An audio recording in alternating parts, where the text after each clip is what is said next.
What in the world is tap? Is it a bugle? Is it a dance move? Stay tuned. We'll talk about it.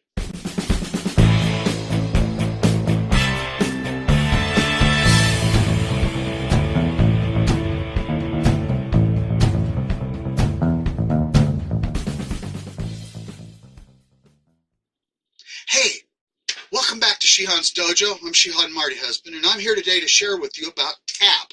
What is tap? Well, it's not a dance or a bugle. It's basically going back to scientific principles that I like to apply when I'm working with martial arts techniques and skills.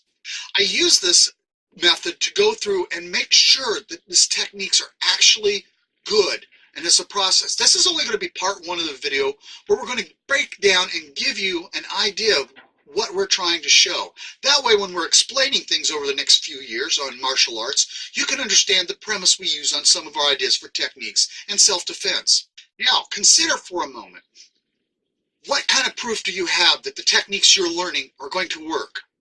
Tap is a very important thing that I find useful in trying to examine my techniques. Say like a punch. Everybody knows what a punch is. I mean, no matter what martial arts style you're in, boxing, MMA, karate, you name it. It's out there. It's always been there. But how does the punch work for you? And that's where we come in with the idea. We know it's a punch, so we start as a theory for ourselves. Here we have a punch. All right? But what do we have to do to understand this punch? We have to study the application. What is it doing? How does it work?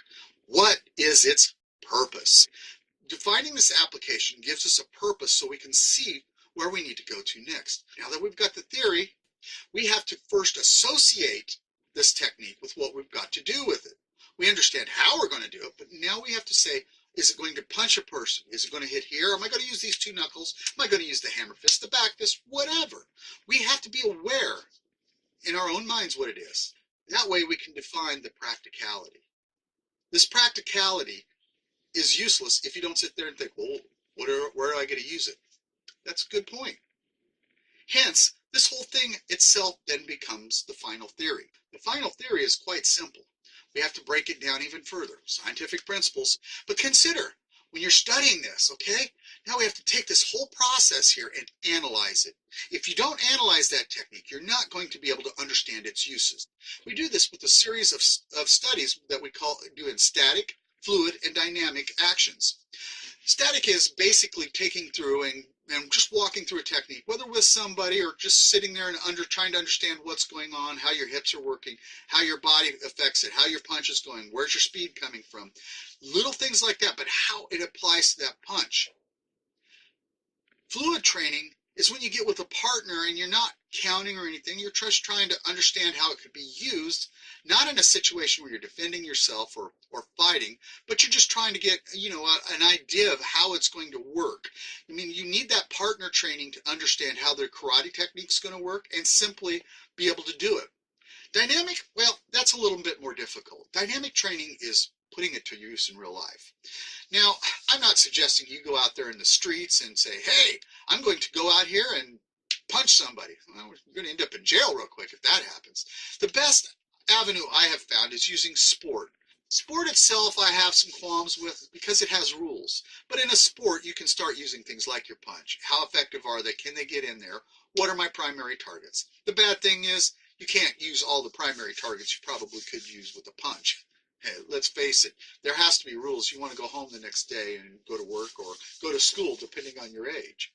But understanding dynamic, we'll go through those in other and later videos that you can see the process of each of these. Now, the final thing this is going to tell you, is it effective?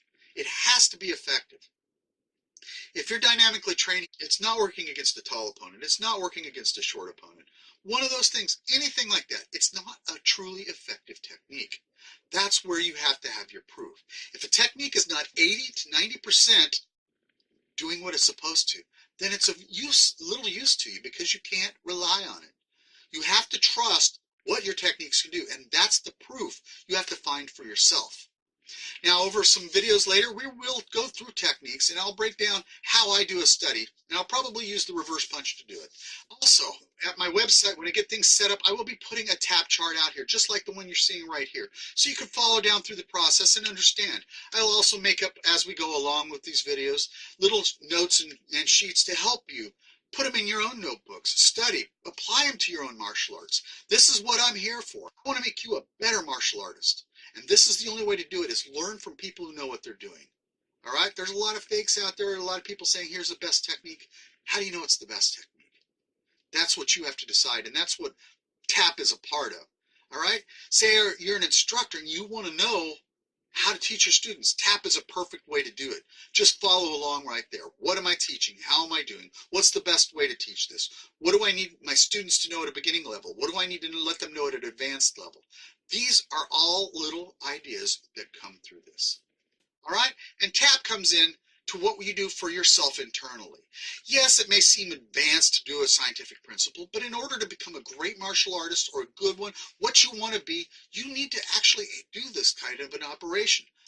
Now remember, be safe in your martial arts training, and make sure if you're inexperienced or new that you have somebody who knows what they're doing help you with your martial arts. There are too many people out there thinking they can learn it off YouTube. You can't.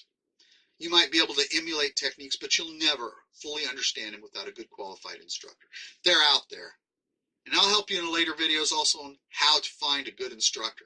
Jab that little subscribe button and punch that bell so you can be notified when we have new videos coming out. And don't forget to comment down there. Let other friends and family know about that you know are in the martial arts, because we really want to make this a big thing. We want everybody to learn. I'm hoping in the future we can collaborate with people, maybe have interviews with some very high-ranking martial artists also that can present messages to you.